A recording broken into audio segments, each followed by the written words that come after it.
Hello and welcome to the Irish History Show on Near FM. My name is Cathal Brennan, and on today's show my co-host John Dorney and I are very pleased to be joined by Irish-American author, historian and poet John Kearns. On Wednesday the 3rd of July, John will be delivering a lecture in the Sean O'Casey Community Centre in East Wall about the Molly Maguires, and this is part of their series of talks entitled On the Road to the Lockout. If you would like to listen to this or previous episodes of the Irish History Show, you can go to the Near FM podcast page on nearfm.ie/podcast/tag/the-history-show/ or you can check us out on Facebook on facebook.com/the Irish History Show. John, you're very welcome to the show. Thank you very much. Thanks for having me. Hi John, we're going to talk about the Molly Maguires, who were an Irish-American secret society. Can you tell us something about the background of why Irish people who came to America would have formed a secret society? There was a tradition of this secret societies in Ireland where most of these people had come from. Actually, most of them had come from Donegal, and a lot of people from Western Mayo as well. And I think they had a tradition of secret societies responding to conditions of injustice. One book that I've read called Making Sense of the Molly Maguires by Kevin Kenny.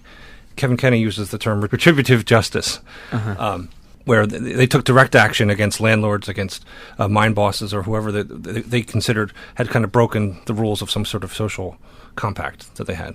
So I think what happened is that the Molly Maguires, the Irishmen that found themselves in the coal fields of Pennsylvania, responded in a similar way, a way that they had been used to back at home.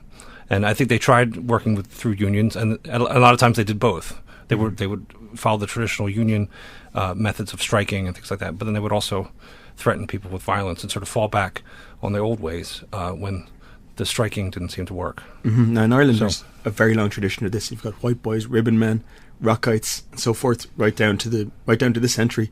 What you have is you have intimidation, boycotting of people, retaliation on people who have betrayed the community. Is this what we see with the Molly Maguires? Is this the same kind of thing? Yes, exactly. It's right in line with that tradition of the ribbon men and the white boys and People Day boys and all those secret societies. And so they would send the offending person what they called a coffin notice and sort of warn them, say, if you don't stop doing such and such a thing, then this coffin will be your home. And they draw a little picture of a coffin on it. Yeah. That was exactly it. They responded by taking direct action against most of the victims were mine bosses or strike breakers or people like that who had somehow treated them unjustly in Pennsylvania. And you think this is the response of people who distrust authority, who don't expect to get results by the legal channels? Yeah, I think so. I think there was a tradition of that too. I think it comes from Ireland. I mean, even back to the United Irishmen, they thinking that taking these extra legal methods to get what they wanted because the law didn't seem to apply to them, or the legal methods didn't seem to work for them, as you said. What was the Pennsylvania like that these Irish immigrants arrived to around the time of the Civil War? Like, what was the ethnic makeup? What type of jobs were available? There was a very ethnically divided community. There were Welsh miners who had experience of mining in Wales. There were a lot of Germans, and then there were the Irish. And the Irish had very little experience with mining, and plus there was a lot of prejudice against them for being Catholic and just generally being this new wave of immigrants coming to America. So the Irish were kind of the low men on the totem pole. So that might have been another reason why they took these extra legal methods, because they didn't think the system was really working for them. Because we don't tend to think of mining as an Irish profession. When we think of South Wales or the west of Scotland or Cornwall or the north of England, there's this tradition of mining there. Were Irish people viewed as like general labourers in terms of mining? Were they viewed as skilled miners? Were the Irish? Yeah. No, they were usually given sort of the worst jobs, and they were cheated out of they were paid less than other people. They were given the worst jobs. There were stories about mine bosses or the people that were counting up how much coal they mined. It would cheat them they would give them a lesser number than what they actually produced for the day. No, they were not seen as skilled at all. I think the Welsh had better skills, and like I said, there was a great deal of prejudice against them for being Catholic and being the new wave of immigrants. You would assume that Catholicism would be this great uniter, that Italians, Lithuanians, Poles, all being Catholics, it would bring them together. But one of the first things they said is that in these communities, the parishes would almost divide up on linguistic or ethnic lines. You would have like an Irish Catholic parish or Italian parish. Exactly. Yeah, I read the same thing, that there were German parishes and Italians and Lithuanians. So they were very much broken down by ethnic lines, along ethnic lines. I think for a long time, even into the 20th century, those towns in upstate Pennsylvania were very divided. And was that a real issue, as you spoke there, about the whole nativist movement and the know-nothings and that type of anti-immigrant, anti-Catholic political movement that sort of verged on then into anti-labour towards an anti-worker? Yes, I think so. I mean, I don't know if the nativists played a great role in the Molly Maguires story, but I think that has a great deal to do with the atmosphere of the time. I mean, I used the phrase before. I was saying the Irish were immigrants, but in a sense, they were really refugees from the famine, who sort of came into the United States needing a lot of services and help that had not existed before, and also probably causing some problems too. So I think the press was very anti-Catholic, and I think the power structure was very Protestant, and they probably had a nativist influence. So I think it was generally the atmosphere of the time in the press and in the politicians and the mine owners and the railroad owners and people like that. So we have an ethnically divided workforce in the mines in Pennsylvania, but the conditions for all of the miners were quite bleak by modern standards, certainly. Yes, I think so. Yeah, I think they didn't have the 5-day work week or any of the benefits that we have. They had children that were working on sorting the coal, sorting the good parts of the coal from the bed. So there was child labor. There were long hours. It was a very depressing life. I think in the beginning, I mean, in sort of the 1860s, the beginning of the Molly Maguires story, the miners had a certain amount of independence, and I think there was a way they could probably make a little bit more money than they might have in other jobs. So that might have been one of the reasons why the Irish went to the mines, even though they didn't really have any experience with it. But I think, but later, as there's a character, Franklin Gowan, who was the head of the Reading Railroad, and once he started consolidating power and he wanted to control the mines and the railroad, the railroad that was shipping the coal from upstate Pennsylvania to Philadelphia or to New York. But as the time wore on, actually the conditions for the miners got worse, and as that happened, the violence started to increase. Can you explain that, how the conditions actually deteriorated? Well, in 1875, they offered I think it was Gowan offered a contract which was actually 10 to 20% less than what the miners had been paid earlier. And plus, he had put together a group of, as the workers were unionizing, he also tried to get the mine operators to combine into a sort of union of the owners. And so he was able to set prices and wages and control things much more over the whole area of upstate Pennsylvania, much more so than he had in previous years, where there were independent mine owners.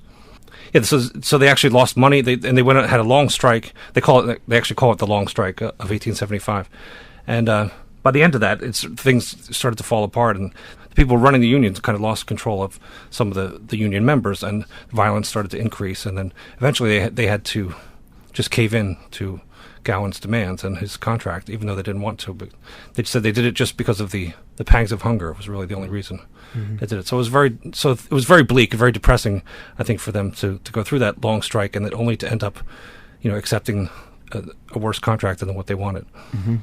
Well, it must have been very difficult for union members to keep a strike going when you have this constant influx of immigrants into a community that can drive down the wages and conditions. So there must have been a lot of fights between incoming immigrants who were prepared to work for a lower contract and the established miners already there in Pennsylvania. Yeah, that might have been one of the reasons that caused the tension between the Welsh and the Irish, in addition to the religion and the different skill levels. But I think there was a lot of it was sort of almost like gang warfare. There was just ethnic battles. The towns were divided, and sometimes they would get into fights about different things. But that probably had something to do with the hostility as well. And from what I've read, there seems to be some type of social mobility for established miners, like Welsh miners, moving into management and mine ownership, which doesn't seem to have existed for Irish miners. No, I think what some of the Irish miners did, and some of the men that were actually hanged as Molly Maguires, were people who had been able to save up enough money to get out of the mining business and open their own pubs and things like that. And so they became publicans and community leaders and people like that. And so one of the reasons probably why they were targets of these investigations and prosecutions. Now, could you tell us about the ancient order of Hibernians and what role they played with the Molly Maguires? Franklin Gowan, who I mentioned before, was he usually would try to conflate the two, saying the Molly Maguires and the AOH and the actually the Working Men's Benevolent Association, the union, were all one and the same thing. But actually, it really isn't true. I mean, you could look back at the historical records and find that if there were Molly Maguires, they were just a small part of it. The Ancient Order of Hibernians was a Catholic fraternal organization. It said it only accepted people of good character and was working on friendship and unity, those sorts of things. So they condemned any Molly Maguire violence, and the union did as well. So they all tried to distance themselves from that. But I think there was a small group. I think all the Molly Maguires were members of the AOH, but I don't think. But it didn't necessarily mean that if you were a member of the AOH, you were also a Molly Maguire. I think there were a small minority within the Ancient Order of Hibernians. So this was really used as a stick to beat the AOH with? Yes, because the church, which was another big player in the story, the church was very critical of the Molly Maguires, and they were also critical of the Ancient Order of Hibernians, because they didn't like the fact that they had secret oaths. Mm-hmm. And so the church really condemned them for that. There was an interesting thing going on, I think, a sociological thing, that I think that Irish America was kind of trying to define itself, or redefine itself. And these men who were called Molly Maguires were kind of outsiders to the main part of Irish America. The Irish Americans had become urban, had become traditionally practicing Catholics, English-speaking, and the men who were accused of being Molly Maguires were often Irish-speaking. They were not literate. They had different ways of practicing the religion. Some old Celtic customs that had worked their way into the religion, like the wakes and things like that.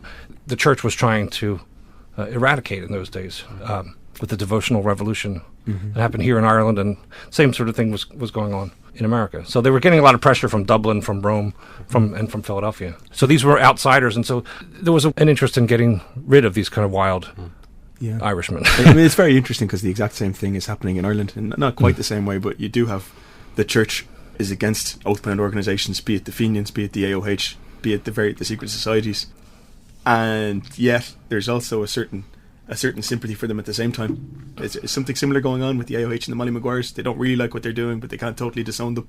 Yeah, well, I know one part of this thing that was interesting was even though the church had condemned them and it was really kind of couldn't support them at all, when the men were in jail and were about to be hanged, the priests felt that they had to come and comfort them and counsel them and everything, even though they knew they had made statements against them in the past. So they were kind of having it both ways in that sense, especially toward the end of the story. Because Well, let's go back a little bit in the story though, and the Molly Maguires, would it be fair to say, emerged from a period when the workers have been defeated in strikes, when let's say open methods appear to have failed, and violence seems to be, people see the need to use violence. Would that be a fair assessment?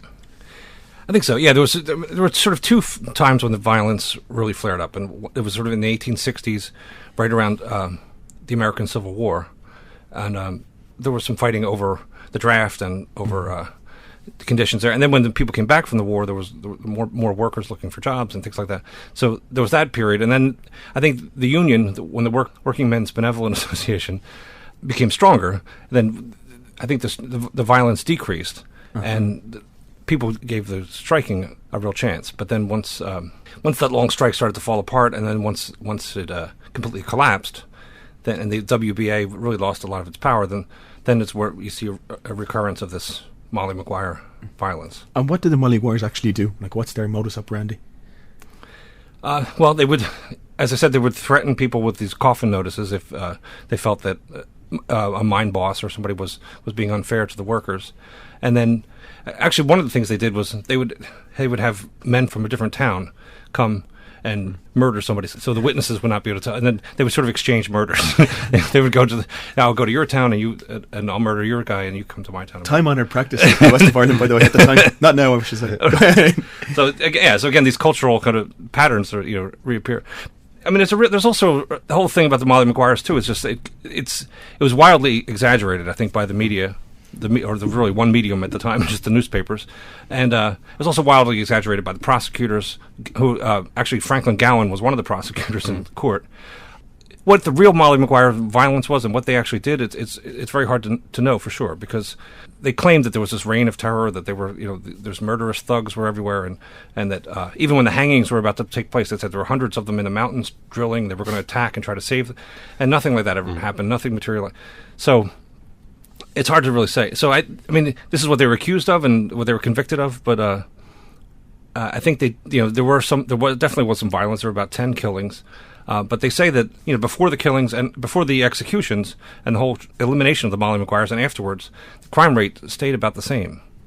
So this reign of terror that Gowan and Asa Packer and these other industrialists claimed was occurring doesn't seem to have existed. So it's kind of a scapegoat for the people who are poor and hungry, and there's going to be violence, but instead you blame one particular group, kind of thing.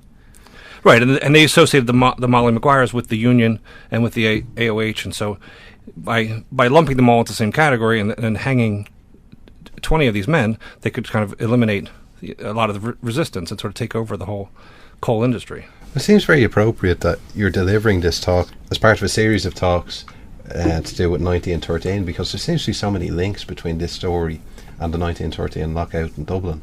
The employers banding together, the description of workers' militancy as like a small bunch of rabble-rousers leading honest working men astray. The more you're describing it, the more the links seem to become apparent.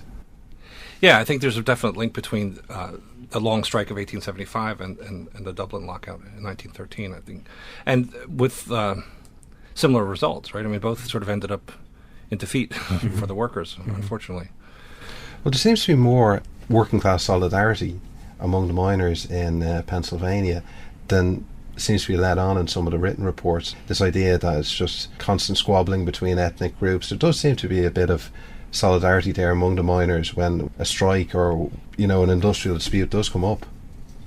Yeah, I think they did work together in that sense. So especially as I mentioned, the long strike, people in different parts of the coal fields, even though from different ethnic groups, all sort of went on strike at the same time. And there was some movement to only strike when it was absolutely necessary, and to try to accept the deals or work something out without having to strike. But I think the Irish were more likely to go on strike, and they were the impetus, I think, behind the long strike. I think there's one character we have to get to, and if you could tell us about James McParland, or McParland. What role does he play in the Molly Maguires? Well, he was a Pinkerton detective who was hired by Franklin Gowan to infiltrate the Molly Maguires and to report on them. So he was kind of the main person that brought the men to trial. He was the main witness that had a lot of them convicted. He went undercover as James McKenna, became a member of the Ancient Order of Hibernians and the Molly Maguires. And he's an interesting character. I mean, his story is kind of is a very dramatic one, And actually, I have a character based on him in my play. I wrote a play called Sons of Molly Maguire, where he plays the role of spying on people at the same time, but he's kind of sympathetic to them as well. Parlin himself, I mean, he's kind of a suspect character because later on in life he was involved in a similar investigation in Colorado, and he was put on the witness stand, and Clarence Darrow, who was a famous lawyer at the time, apparently just tore him apart and really called him a professional liar and all this, and he was really kind of discredited. But the Molly Maguires unfortunately didn't have Clarence Darrow as their defense attorney. So there's also some question about whether he knew about some of these murders in advance and he could have stopped them. Oh, he did know about them in advance. He claimed that he wasn't able to stop them or warn the victims. So was he part of the plot? I mean, actually having these people murdered so that he could bring these so-called Molly Maguires to trial, or was he actually just trying to stop crime? There's some definite questions about this James McParland. Well, again, you can't help but be struck by modern day parallels in Ireland and in the north of Ireland. But we'll leave that just for today. How long did James McParland spend in the Molly Maguire societies in Pennsylvania? I think it was a couple of years. I think it was about 2 years or so. Mm. And on his testimony, how many people were tried for Molly Maguire offences? Well, there were 20 altogether that were hanged. So there were 10 in one day, which is the biggest mass execution in U.S. history. And solely on the testimony of James McParland? Primarily, yeah. Primarily, he was the biggest witness. There were other witnesses as well, but he was the main reason why a lot of them were convicted. It was based on his word. It seems somewhat scanty evidence. Yeah, but I think they had. I mean, the trials themselves were grossly unfair. I think there wasn't a single Irish Catholic on any of the juries. Some of the jurors were were Germans who didn't speak much English or any English, and Gowan was the prosecutor and the railroad president of the Reading Railroad. He brought in a special judge who was known as a hanging judge. So it was really kind of orchestrated to come up with the conviction, and it was very difficult for them to defend themselves. Can you tell us a little bit about the defendants, who they were? As I said, a few of them were leaders of the community, and so I think they were seen as maybe people that were encouraging unions or encouraging fighting back against. And also, they owned pubs where people would gather to talk about these things and maybe to organize. And so one of them was named Jack Kehoe, who was known as the King of the Mollies, and another one was Alec Campbell. And there's an interesting story about Alec Campbell. He supposedly, when he was ready about to be hanged, when he was taken out of his cell, he put his hand on the floor, and then he slapped it up against the wall, and he said, "It says, 'Today I die an innocent man,' and here this mark on the wall will prove it." And he slapped his hand on the wall. There's a handprint on the wall, and the handprint is still there to this day. So that was from 1877. How did his handprint prove that he was innocent? I don't know. I guess the fact that it would stay there and would not fade away. Okay. But Alec Campbell was a tavern owner, and so was John Kehoe, and he was also a leader of the AOH. So those are two of the most prominent ones. And Kehoe was eventually pardoned by the governor of Pennsylvania about 100 years later, 1970s. and a lot of the men, when they were taken to the gallows, I mean, even after they had gone to confession and had last rites, they still stood in front of the people and sort of any reporters that were there and said, "I'm an innocent man." Some of them did admit. There was one or two that admitted guilt, but the rest of them they were innocent, and even though they were about to die. So, well, wasn't there an issue that the governor might pardon them just before they were executed? Yes, they were expecting that. I think actually Alec Campbell, the man who slapped his hand up on the wall, they were expecting he might be pardoned at the end. He had a lot of support from the community, and apparently there was a huge wake after he died that went on for days. And a lot of people spoke in Irish at the wake just so that reporters would understand what they were saying. Mm-hmm. And did the Irish community have much political power in Pennsylvania that they could bring to bear on the governor? Well, yeah, that was one of the things that John Kehoe had been instrumental in helping the governor at the time to be elected. He actually, I think the Irish had traditionally voted Democratic, and they switched, went to the Republican governor. So he was kind of expecting that maybe since he had helped out the governor himself, that maybe the governor would save him. But I think there was just too much pressure on him. And he delayed apparently signing the execution orders, and so much so that Gowan and the other people were getting worried. But I think he felt there was that certainly the trials had been questionable, and that there was some doubt about whether these men should really be hanged. One of the quotes I read there was, "It was a private trial. The state just provided the courtroom and the gallows." Right. That sort of seems to sum it up there at the time. Exactly. Yeah. I mean, yeah. It was really something that was orchestrated by Franklin Gowan. I mean, he brought in the judge. He was the prosecutor. They made sure that the jurors, were unsympathetic and not even speaking English. And I think, and also the other thing was the newspapers. There were about 25 newspapers that were covering the trials and the hangings and everything, and they were all sort of hysterical about, these ruffian immigrants who were causing this reign of terror throughout upstate Pennsylvania.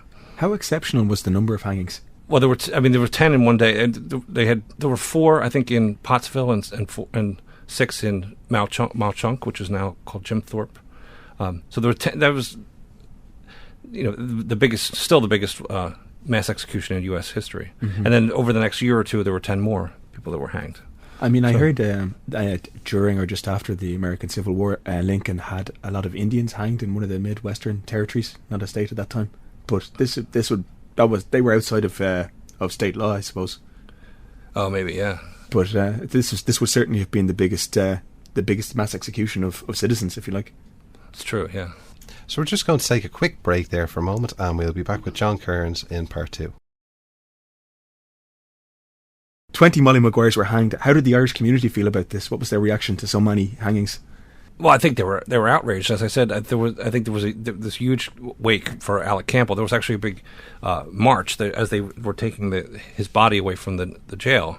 there were hundreds, and it turned into, I think, 1,000 people that marched down the street, marched away, and then had this big wake, which the people, the newspapers at the time thought was outrageous, that people were celebrating the life of this criminal, and they thought the Irish don't understand justice, they don't understand the law, and all these kinds of things. So there's a great deal of prejudice in the media, but yeah, I think they were outraged. I think they were shocked, and I think, but things got very quiet though, as far as labor relations in Pennsylvania for a while. So I think Gowan got what he wanted to a certain degree, because there were more strikes and everything that took place afterwards, but Pennsylvania remained quiet. So I think there was outrage in the community, but I think, in a sense, they kind of went underground. They were sort of cowed by it, I guess. And I think the Irish American community in the bigger cities were probably embarrassed by all this, embarrassed by these men who were seen as wild and dangerous, and then all the hangings. So there's people that have campaigned over the years, for justice for them, also. And I mean, finally, 100 years later, one of them was pardoned. And there were some people that think that the whole thing was a fabrication, that there never was a Molly Maguires, that it was all just made up by the mine owners. But I think the truth is somewhere in the middle. There was some violence, but there was also, but it was never as big as a conspiracy as they thought. That's the thing, really. It was a violent period, right? And especially a mine town in rural Pennsylvania, you would expect some level of violence. Right. I think some of it was just people on payday getting drunk, and there were Welsh people and there were Irish people, and they were hanging around, and somehow they got into a fight, and then somebody blamed it and said this was a Molly Maguire crime, but it might have been just drunken people on a Friday night. Mm-hmm. So just out of interest, did Franklin Gowan become a hate figure to Pennsylvania workers the way that William Martin Murphy did in Dublin? I think so. I think he's not remembered very fondly, and he was successful for a time. I think he was successful in eliminating the Molly Maguires, but I think later on in life he became very paranoid. He thought that the sons of the Molly Maguires were going to come and get him, and he was going to be hunted down, and eventually shot himself in a hotel room in Washington D.C. Mm. So he eventually, I think, had to give up his dream of uniting the railroad and the coal mines, and he went back to just being a lawyer. And I think he was just disappointed that he wasn't able to build this empire he wanted to, and he eventually killed himself. So his life didn't end happily either. Wow. I mean, in terms of, we spoke about how when the open methods, the legal methods of organisation advanced, there was less of violence, less secret societies, and vice versa. When the legal methods failed, people resorted to secret societies and violence, clandestine violence. How did things develop in Pennsylvania? Did the violence lessen and union management disputes become more regulated? Yeah, the Working Men's Benevolent Association kind of collapsed after that strike in 1875, but there were new unions that came along later, and I think they were more united with other miners in other states as well. So I think it became a much bigger thing, and I think also just the whole issue of organized labor became more acceptable to society. I think part of that was, the reason why the Molly Maguires suffered the way they did is that this unionization and all the striking was something new, and it was something suspect, and then they tried to paint it with even a worse brush by calling them violent and terrorists and all the rest. So, it's remarkable how acceptable it seems to be that young children could work, and not only that, be killed in industrial accidents. Not that anyone thought it was okay, but it seemed to be, well, that's just the way the world is when you read some of that stuff. Yeah, it is. It's shocking, isn't it? It's a period where there wouldn't be any sickness benefits, or if you were seriously injured on the job, your family couldn't really expect much compensation, really, could they?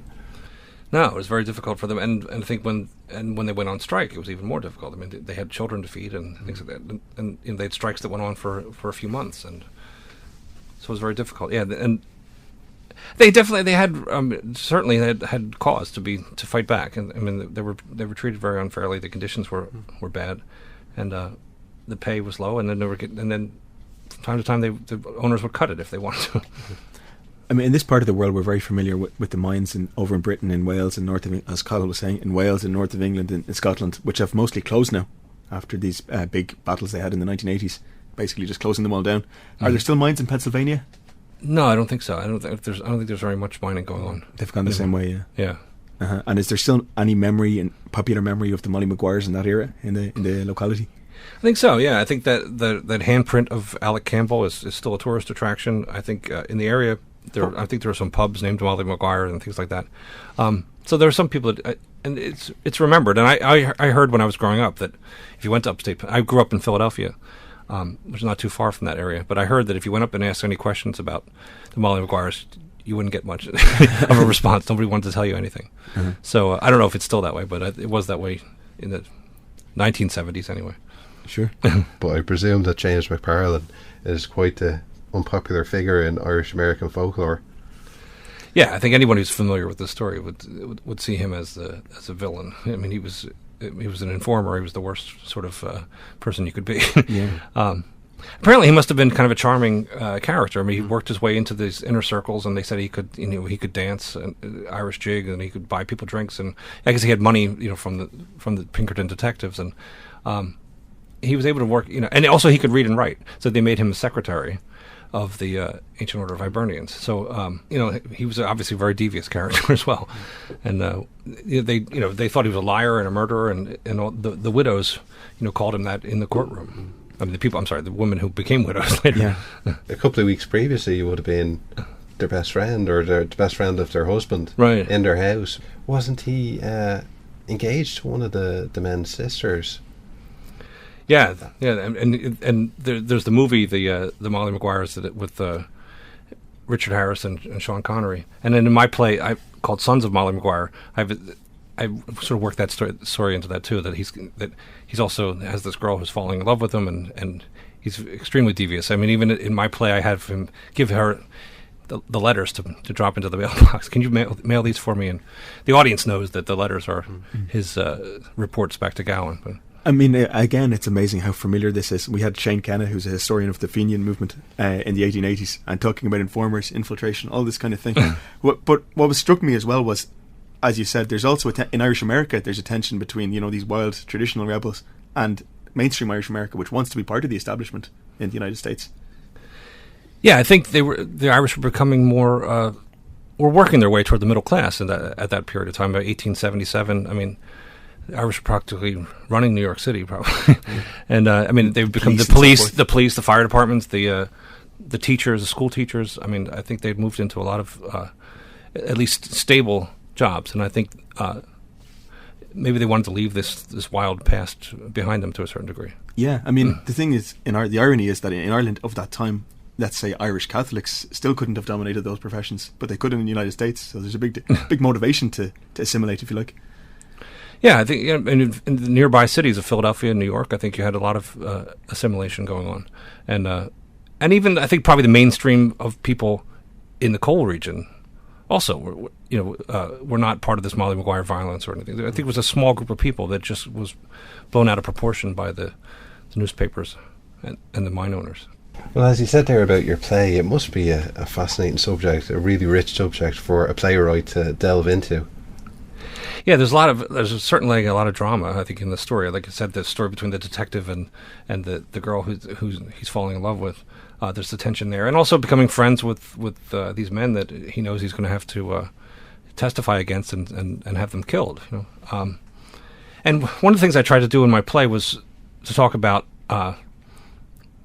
just the whole idea of history and remembering, and how we really don't know what's happened, because these men. The problem is all the written records were written by people who were against the Molly Maguires and against the Irish and against the Catholics, and so the men themselves didn't really leave anything.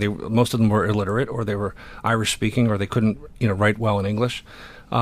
So it's really a very one-sided set of documentation that we have. So in some ways, you'll never know the actual truth about what happened. So I try to deal with that in the play as well, about how we, there's the dramatic story, which is the whole myth of the Molly Maguires, but then there's, the facts often conflict with the myth, and again, the one-sidedness of the documentation really leaves us with a mystery at the end.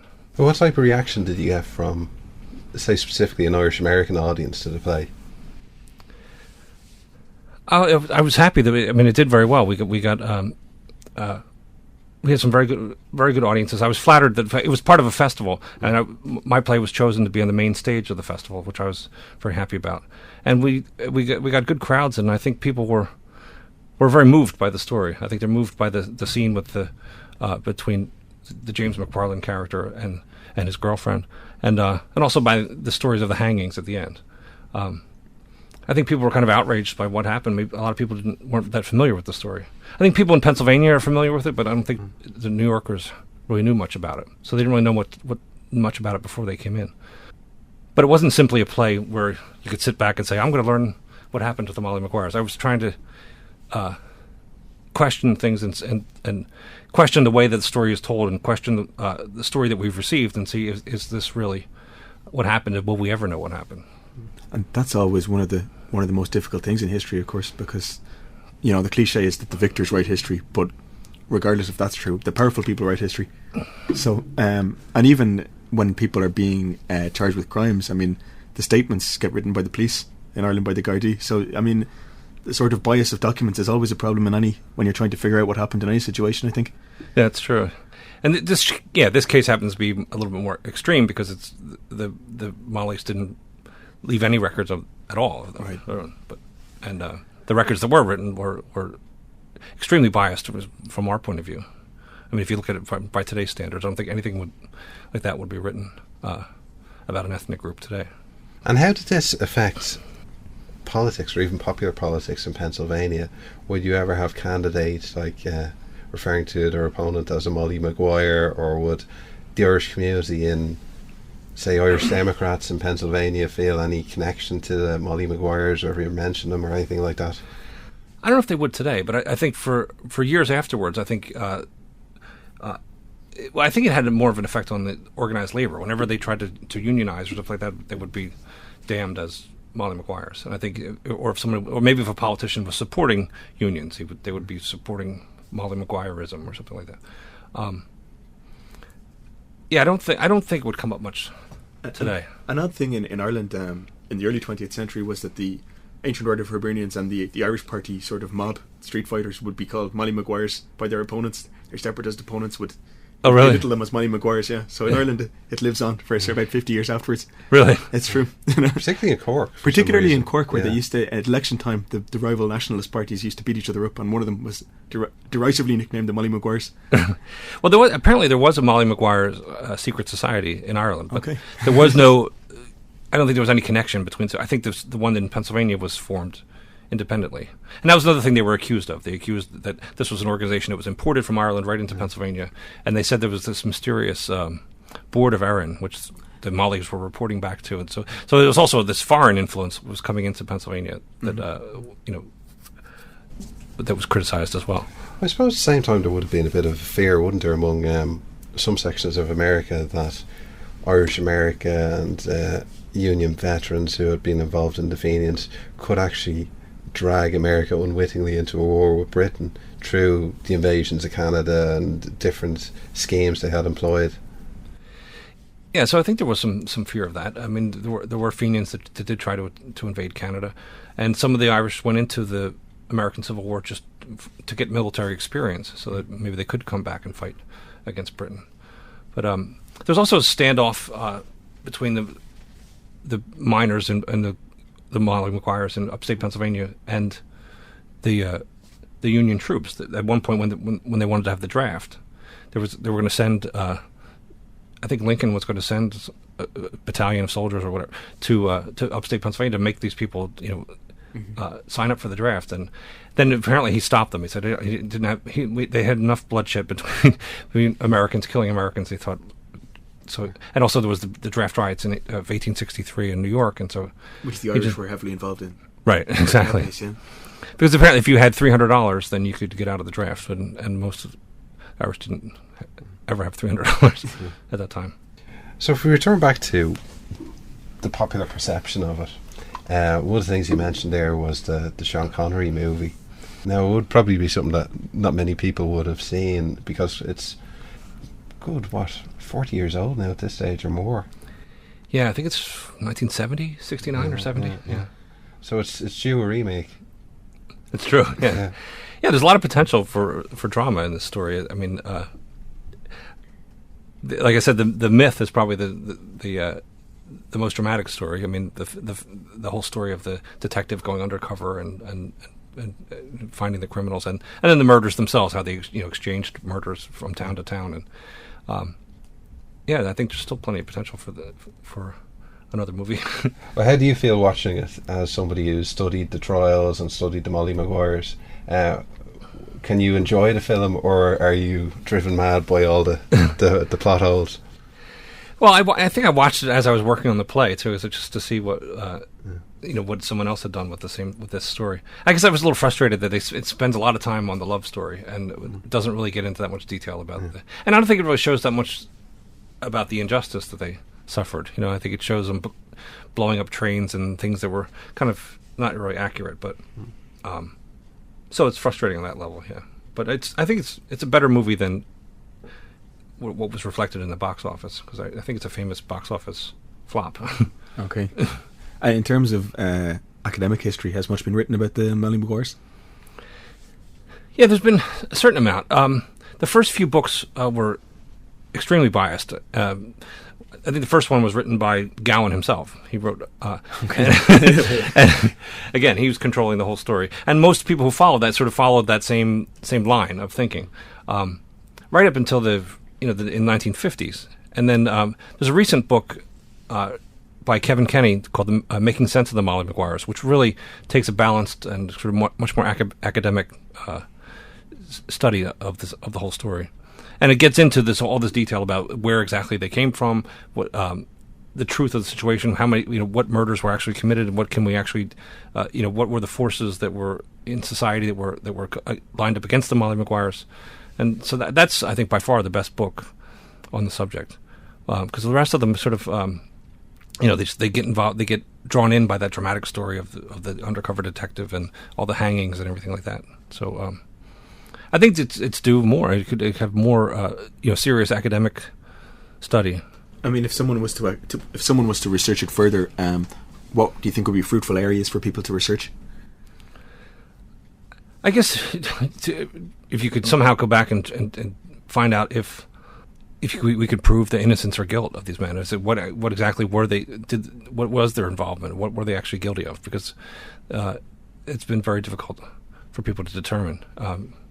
How much did they? I mean, there was one book. It's called A Molly Maguire Story. It's written by Patrick Campbell, who was the grand nephew of Alec Campbell, who was hanged. And he went back to try to see if his grand uncle was innocent. And he finally gave up and said he was not able to determine one way or the other. But he did feel that by legal standards he should not have been convicted. That was clear. Yeah, I mean, something that I kind of alluded to earlier is that convicting somebody, certainly executing somebody on the testimony of an informer or an agent provocateur is always a very, let's say, suspect way of securing a conviction. Yeah, it was very, and they did rely heavily on the testimony of James McParland, and they did bring in enough of other evidence as much as they could, but I think he was the prime witness.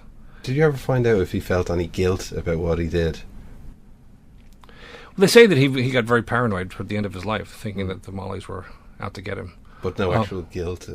I don't know. I don't see much evidence. He continued doing it. He went out to Colorado and got involved in another investigation very similar to this one, where he went undercover among the miners in Colorado and testified against them later. So apparently not. I mean, I don't know how he was able to do that without feeling guilty. But I think one of the things we were talking about there about writing about the Mollies at the time, one of the interesting things was the Pinkertons actually, as a form of self-publicity, used to write about their cases, didn't they? Yeah, and that was the first accounts came from I think the Alan Pinkerton published a book about the Molly Maguires, and of course making McParland into this great hero. But yeah, some very strange practices, I guess, if you think about things we wouldn't tolerate today. Like I said, in the media and and just even the as you said, the private trial and public execution. But it seems to be part of a wider fear that sometimes springs up, particularly in relation to labour issues, of the fear of the immigrant radical in America. It seems to be like a constant issue, decade by decade, in America. Yeah. And the sad thing is, I mean, it's very sad that it seems like history is repeating itself in a certain sense. I mean, because you could call somebody an Islamic terrorist, and suddenly they're guilty. and actually in the Molly Maguire story, the word terrorist is thrown around all the time. These men were called terrorists, and it's funny that even back then that was such a powerful word.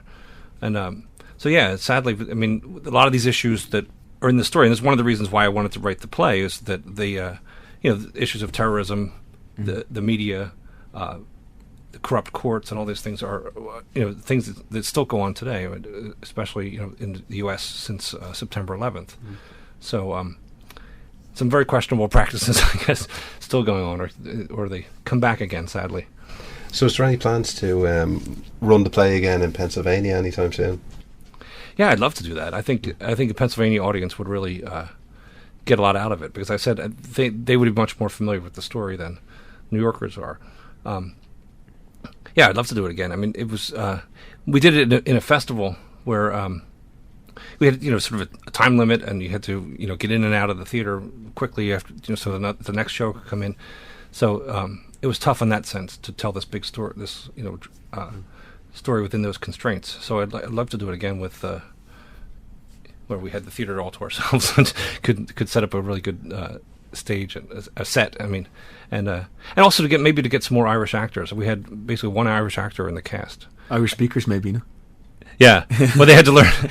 We have a little bit of Irish in the play because there's a poem that the characters recite about being the sons of Molly Maguire and the connections between Ireland and Pennsylvania. And one of the things I found really interesting was kind of inspired me to write the poem was that apparently the turf in Ireland is just sort of a younger stage of the coal that people were mining in Pennsylvania. So it's kind of the same material, just at a different stage of development. Anyways, there's a poem that's part of the play, and the characters say, "Ni huggin on shocked on shong," which is the well-fed doesn't understand the hungry. They had each one of the actors would repeat that line, so we had to teach them the little Irish. How did they get on with that? They did fine. Yeah, we actually we brought in an accent coach to help people to learn the Irish accent, and they did a good job. I mean, but I'm kind of sensitive to that myself. I would like to hear it with the real Irish accent. I can tell that it's fake, sure. No matter how well they do it. Well, unfortunately, we've come to the end of the show, and we really appreciate you coming in, John. That's John Kearns. Thank you very much. I'm thrilled to be here. It was great to have you. John is an author, historian, and poet, and on Wednesday, the 3rd of July, John will be delivering a lecture in the Sean O'Casey Community Centre in Eastwall about the Molly Maguires. If you're listening to this after the 3rd of July, I'm sure somebody will have recorded the audio and put it up online, so you'll probably find it there on Google. On behalf of myself, my co-host John Dorney, thank you very much for listening, and if you go to the Near FM podcast page, you'll be able to listen to this and previous episodes of the show. Thank you.